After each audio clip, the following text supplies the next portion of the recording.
How to enable or disable Windows Update in Windows 11. Hello everyone, welcome back to our channel, and today we are back again with a new video. So without any delay, let's get into it.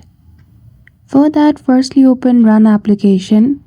So click Windows plus R and search for services.msc.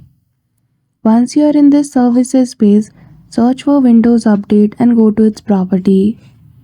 In property, go to General and in Startup type, choose the option of Disable. After that, go to Settings. Then after, simply head toward Windows Setting from your left hand side menu and choose the option of Pause Update for 7 more days. So once you do this, you will be able to disable your Windows Update up to 7 days. So that's it. I hope you found this video helpful. If you did, don't forget to give it a thumbs up and subscribe to our channel for such tutorial.